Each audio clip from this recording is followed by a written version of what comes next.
Okay, you guys, I'm back with another video. I wanted to make another video in addition to the one I just recorded about the Winchester Mansion. If you haven't already, go check that one out. This one, however, is going to be about the Chestnut Hill Cemetery. And I just recently got this magazine called The America's Scariest Places, and it's talking about America's Scariest Places. And this is also one of the stories in it that I found very interesting. So this one's about the first account of townspeople accusing somebody of being a vampire. It's said to be the most haunted cemetery in Rhode Island, and it's called Chestnut Hill Cemetery, which is in North Carolina, if you guys don't know. So this story is based about Mercy Brown, who died in 1892. Dude, I fell off the map. She died of an incurable disease at that time. And it says that her mother, Mary, and sister, Mary Olive, who had died before her, died of tuberculosis, which was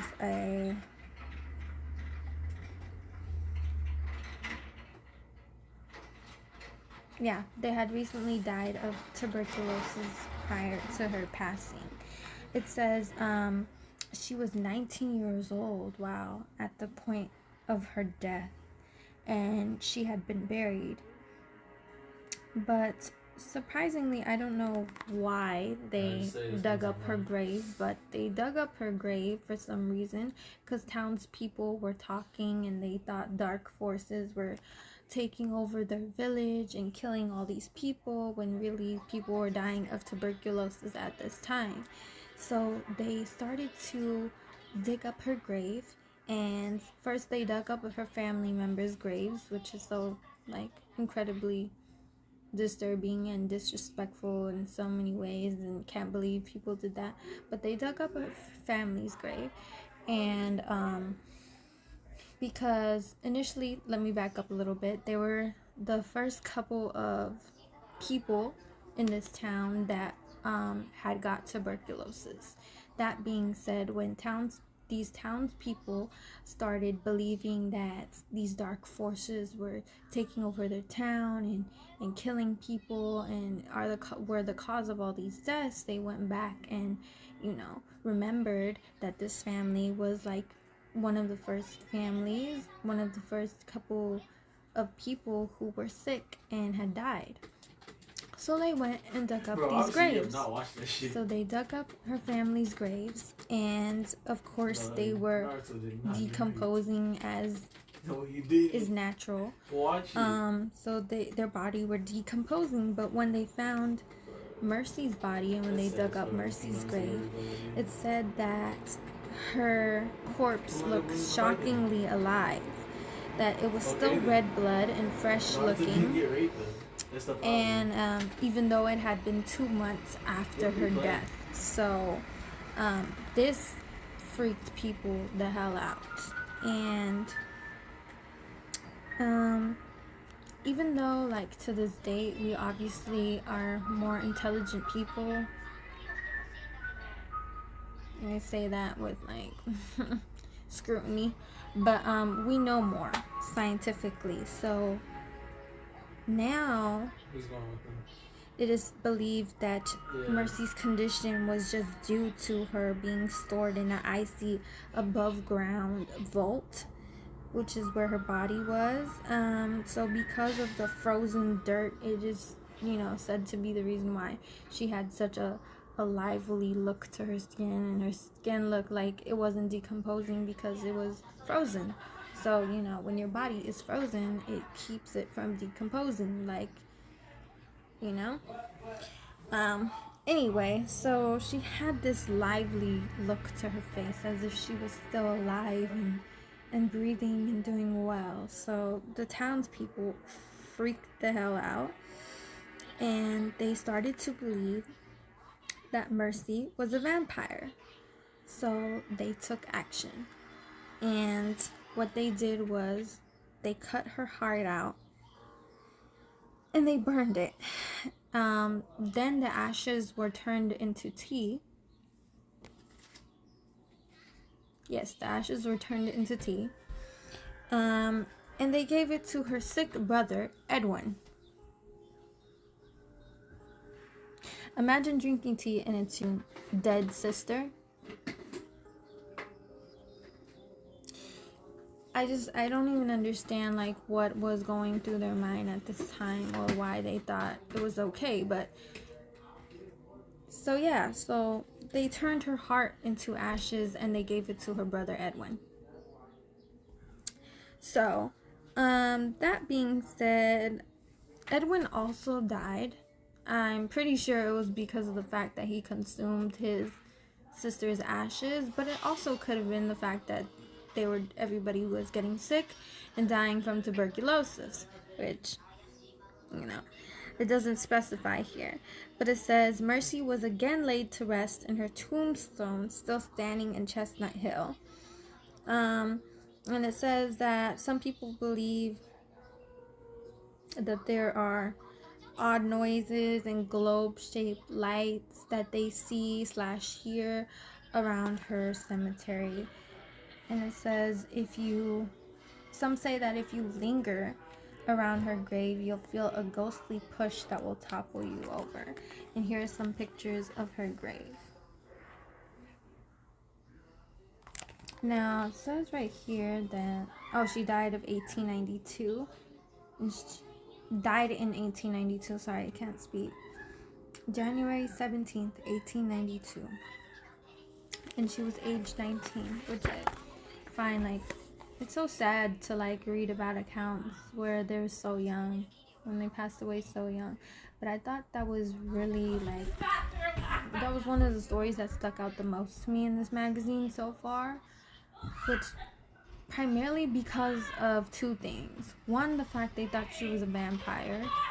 Where that came from, I don't know. It kind of reminds me of, like, the witch trials, just because people, like, out of nowhere got this idea of, like, something like witches and vampires, of these, crazy ideas, and just went with it. Like, they just believed in these things, and, like, people actually died because of it,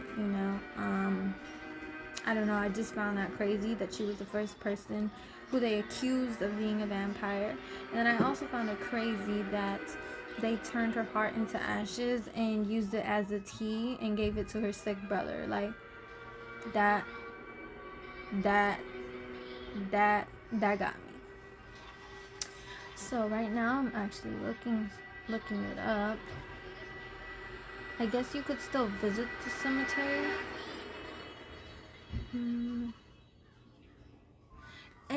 And it is said, aside from, the weird happenings that happen near her grave, there's a road right next to the cemetery.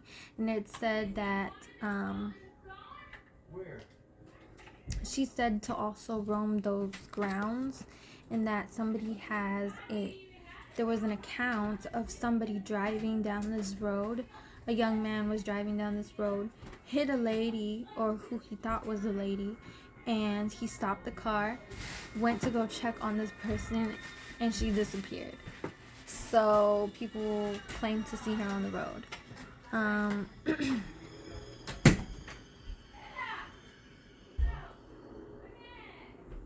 Wow.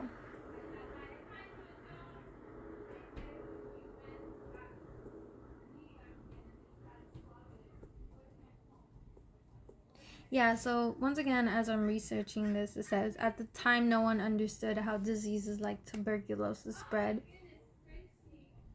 Right? So when multiple members of the same family became sick, it was believed that the deceased family members had returned as vampires to claim the lives of their loved ones. Where this originated from, like this whole vampire idea, I have no idea, but it makes me want to research that as well.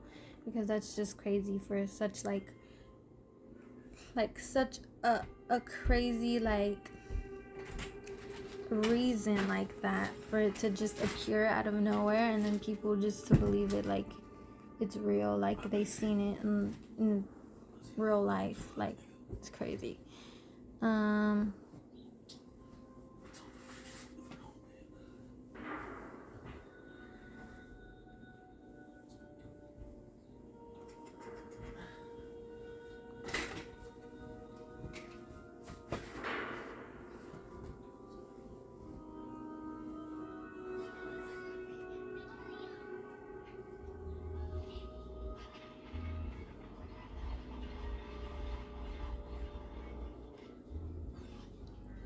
So that is the story about the Chestnut Hill Cemetery, and I guess you can still visit this place.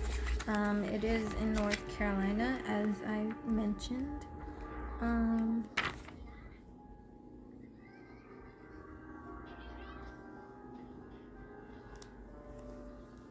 I think also what happened to her, the fact that they dug up her family graves again and dug up her grave again.